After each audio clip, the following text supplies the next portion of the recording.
Video like जरूर कर लीजिए और ऐसे वीडियो लगातार फ्री में पाने के लिए चैनल को तुरंत सब्सक्राइब कर लीजिए और बेल आइकन को जरूर टैप कर लीजिए ताकि आगे भी सारे वीडियो आपको मिलते रहे। यूट्यूब में फॉलो करते हैं तो प्लीज ये वाला फ्री टेलीग्राम चैनल जरूर ज्वाइन कर लीजिएगा। सारे नोटिफिकेशन सारे अपडेट यहीं पे आते हैं, ध्यान रखिए।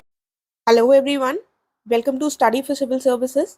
आई एम इच्छा मिश्रा और ये सीरीज हमारी चल रही है यूपी पीसीएस मेंस के मोस्ट इंपॉर्टेंट टॉपिक्स की, जिसमें हम एक क्वेश्चन डिस्कस करते हैं। अभी तक हमने जीएस 1 के ही टॉपिक्स को डिस्कस किया है, लेकिन जो पिछला लेक्चर था हमारा उसमें हमने जीएस 3 का टॉपिक डिस्कस किया है। लेकिन अब हम फिर वापस आ गए हैं जीएस 1 के टॉपिक्स में। जीएस 1 के टॉपिक्स में हमने हिस्ट्री देख ली है, हिस्ट्री में word history, art and architecture, सारे ये टॉपिक्स हमने कवर किए हैं, इनसे संबंधित क्वेश्चंस किए हैं। साथ में हमने ज्योग्राफी भी किया है और थोड़ा सोसाइटी से संबंधित भी कुछ क्वेश्चंस किए हैं। आज जो हम टॉपिक डिस्कस करेंगे वो है ocean resources and their potential. ये भी आपके जीएस 1 का एक टॉपिक है, इसी से संबंधित हम एक क्वेश्चन देखेंगे आज। तो चलिए आगे बढ़ते हैं। क्वेश्चन देखने से पहले मैं आपको बताना चाहूंगी कि स्टडी फॉर सिविल सर्विसेज के द्वारा पेड कोर्सेज प्रोवाइड किए जाते हैं। आप चाहें तो इनको ज्वाइन कर सकते हैं। यहाँ पर यूपी पीसीएस के द्वारा जो भी एग्जाम्स कंडक्ट करवाए जाते हैं, जैसे पीसीएस, आरओ, एआरओ, बीईओ, इन सभी के लिए क्रैश कोर्सेज अवेलेबल हैं। इनको ज्वाइन कर आप आसानी से सिलेक्शन प्राप्त कर सकते हैं। साथ में यूकेपीएससी, बीपीएससी और एचसीएस जैसे एग्जाम्स के लिए भी आप हमारे क्रैश कोर्सेज से जुड़ सकते हैं और इनसे संबंधित अधिक जानकारी आपको गिवन नंबर्स पर मिल जाएगी। साथ में अगर आपने अभी तक हमारे फ्री टेलीग्राम चैनल को नहीं ज्वाइन किया है तो इसे जल्द से जल्द ज्वाइन कर लीजिएगा, ताकि चैनल संबंधी सभी अपडेट्स आप तक इजीली अवेलेबल हो। आइए अब हम देख लेते हैं अपना आज का क्वेश्चन। मैंने टॉपिक आपको ऑलरेडी बता दिया है। तो ये क्वेश्चन ब्लू इकोनॉमी से संबंधित है और ब्लू इकोनॉमी जो है वो ओशियन से संबंधित है। ठीक है, ब्लू इकोनॉमी क्या होती है आप जब समझेंगे तो आपको समझ में आ जाएगा कैसे ये हमारी टॉपिक से संबंधित है। क्वेश्चन क्या है, what do you understand by the term blue economy? What is the need to focus on the blue economy in India? Blue economy शब्द से आप क्या समझते हैं? भारत को ब्लू इकोनॉमी पर ध्यान देने की आवश्यकता क्यों है? तो देखते हैं कैसे करेंगे हम इसको। देखिए, मैं कई बार आप लोगों को बता चुकी हूँ, आज फिर बता देती हूँ कि हमारा इंट्रोडक्शन एक अच्छा कैसे हो सकता है। या तो हम वहां पर डेफिनेशन लिखें या कोई डेटा लिख दें, ठीक है, या आपके पास और भी चॉइसेस होती है, लेकिन एक अच्छा और इजी तरीका होता है हमारे इंट्रोडक्शन को लिखने का यही। तो यहाँ पर हमारे सामने अगर ब्लू इकोनॉमी की डेफिनेशन होगी तो आसान हो जाएगा। और साथ में अगर डेफिनेशन आप अपनी लैंग्वेज में लिखें, उसके बजाय आप किसी ऑर्गेनाइजेशन का नाम लगाकर लिखें कि इस ऑर्गेनाइजेशन के हिसाब से ये डेफिनेशन है, तो जो डेफिनेशन की वैल्यू है वो डेफिनेटली बढ़ जाएगी। तो यहाँ पर हम बताएंगे कि वर्ल्ड बैंक के हिसाब से क्या डेफिनेशन है ब्लू इकोनॉमी की।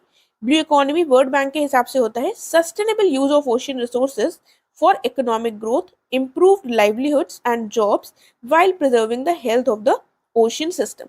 यानी कि हम इस तरह से ओशियन इकोसिस्टम का प्रयोग करें कि वो आगे आने वाली पीढ़ियों के लिए सुरक्षित भी रहे और ओशियन को कोई नुकसान भी ना आए, ओशियन जो इकोसिस्टम है, और साथ में इससे हमारी आर्थिक वृद्धि भी हो, लाइवलीहुड्स भी हो सके जनरेट, और साथ में और ज्यादा नौकरियां भी उपलब्ध हो। तो ये वर्ल्ड बैंक के बारे में हम बताएंगे डेफिनेशन। लेकिन हमसे जो क्वेश्चन का पहला पार्ट है, what do you understand by the term, इसलिए हमारे लिए थोड़ा सा जरूरी हो जाता है कि सिर्फ हम डेफिनेशन लिखकर ना छोड़ दें। थोड़ा सा फर्स्ट पार्ट को हमें एड्रेस करना है, इसलिए आप 2-4 लाइन्स इसमें और ऐड कर सकते हैं, जैसे हमने आगे किया हुआ है। हम बताएंगे कि ब्लू इकोनॉमी क्या है। इसके अंतर्गत महासागरों, संबंधित नदियों, जल निकायों और तटीय क्षेत्रों में संसाधनों और संपत्तियों के सतत विकास से संबंधित आर्थिक गतिविधियों की एक विस्तृत श्रृंखला शामिल है। तो आप समझ गए हैं ब्लू इकोनॉमी के बारे में। तो आप इसको चाहें तो अपनी लैंग्वेज में और लिख सकते हैं, या आपके पास इससे संबंधित कोई डेटा है उसको भी ऐड कर सकते हैं।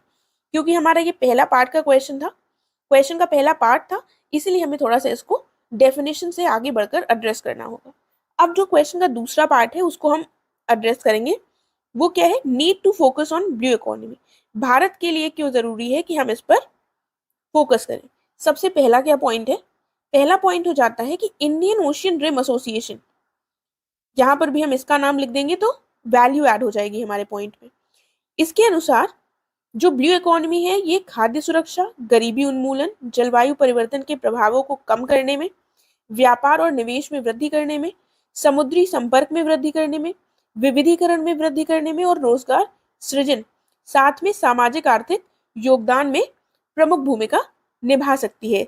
ठीक है, तो इसके हिसाब से ये रीजन है, इंडियन ओशियन रिम एसोसिएशन के हिसाब से ये रीजन है जिस वजह से इंडिया को फोकस करना चाहिए। ठीक है, तो एक हमारा ये पॉइंट हो गया। फिर हम क्या बताएंगे, हम बताएंगे कि इंडिया की जो पॉपुलेशन है वो बहुत ज़्यादा बढ़ रही है और ऐसा अनुमान है कि 2050 तक ये 1.7 बिलियन हो जाएगी। तो इसलिए ब्लू इकोनॉमी के माध्यम से हम क्या कर सकते हैं, एम्प्लॉयमेंट अपॉर्चुनिटीज जनरेट कर सकते हैं और साथ में फूड सिक्योरिटी, क्योंकि इतनी ज़्यादा पॉपुलेशन होगी तो उसको खिलाने के लिए खाना भी चाहिए। तो ये दोनों चीज़ें हमारी ब्लू इकोनॉमी सहयोगी हो सकती है इन दोनों चीज़ों के लिए। तो एक पॉइंट ये हो गया। फिर हम क्या लिखेंगे कि सकल घरेलू उत्पाद यानी कि जीडीपी का लगभग 4% योगदान किसका है, ब्लू इकोनॉमी का, और भविष्य में ये और बढ़ने का इसका अनुमान है। तो इसलिए भी हमारे लिए ये इम्पॉर्टेंट है कि जो चीज़ हमारी जीडीपी में ऑलरेडी इतना कंट्रीब्यूट कर रही है तो हम उस पर और ज़्यादा फोकस करें। अगला पॉइंट क्या आता है, यहाँ से जो हमें रिसोर्सेज प्राप्त होते हैं जैसे कि फिशरीज और मिनरल्स, ये भी बहुत इंपॉर्टेंट है कि ये जो रिसोर्सेज है इनको इंडिया इनसे गेन करे और इसीलिए इंडिया को फोकस करने की ज़रूरत है ब्लू इकोनॉमी पर। अगला देखते हैं, आगे क्या दिया।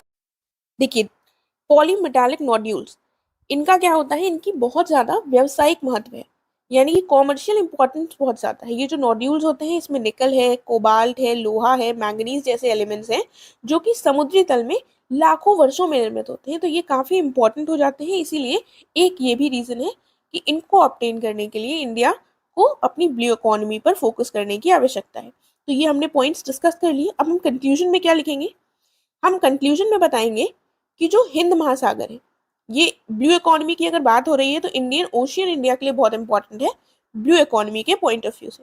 तो ये जो हिंद महासागर है इसकी ब्लू इकोनॉमी एक वैश्विक आर्थिक गलियारा बन गई है। आपको पता है इंडियन ओशियन कितना इंपॉर्टेंट है, कितना इंपॉर्टेंट रोल प्ले करता है जियो पॉलिटिक्स में भी और साथ में इकोनॉमिक पॉइंट ऑफ व्यू से भी। तो ये हम पॉइंट लिखेंगे। उसके बाद हम बताएंगे कि हिंद महासागर दुनिया का तीसरा सबसे बड़ा जल निकाय है और खनिज संसाधनों से समृद्ध भी है। इतना यहाँ पर रिसोर्सेज भी पाए जाते हैं। इस प्रकार इसकी पूरी क्षमता का उपयोग करने के उद्देश्य से देश को जरूरी क्या है कि वो एक इंटीग्रेटेड अप्रोच अपनाए। किसी भी चीज के लिए हम ये कह सकते हैं कि इंटीग्रेटेड अप्रोच से चीजों को आसानी से मैनेज किया जा सकता है और उनका बेहतर उपयोग भी किया जा सकता है। तो अगर एकीकृत दृष्टिकोण विकसित करेगा भारत तो क्या होगा, इसकी जो जरूरतें हैं भारत की वो भी पूरी हो सकेंगी, साथ में उस क्षेत्र की सुरक्षा भी सुनिश्चित होगी, क्योंकि यदि वो क्षेत्र सुरक्षित नहीं होगा तो वहां से हम उतना बेनिफिट प्राप्त नहीं कर सकते हैं। यदि वहां पर कोई भी अलग समस्या उत्पन्न होती है जिससे कि सुरक्षा को खतरा उत्पन्न होता है तो वो ब्लू इकोनॉमी के लिए सही नहीं रहेगा। तो इस तरह से हम अपना कंक्लूजन लिख सकते हैं। इसके साथ हमारा ये कंप्लीट हुआ है डिस्कशन। अगर आपको अपनी तरफ से कोई पॉइंट ऐड करना है तो आप कमेंट करके पूछ सकते हैं। मैं ट्राई करूंगी कि आपका जो पॉइंट है ये बताने का कि वो सही है या नहीं। बाकी हम अपने नेक्स्ट लेक्चर में मिलेंगे। अभी हम जो 2-3 टॉपिक्स बचे हुए हैं GS1 के उनको कंप्लीट कर लें, फिर आगे आने वाले दिनों में हम बाकी GS के टॉपिक्स को भी देखेंगे।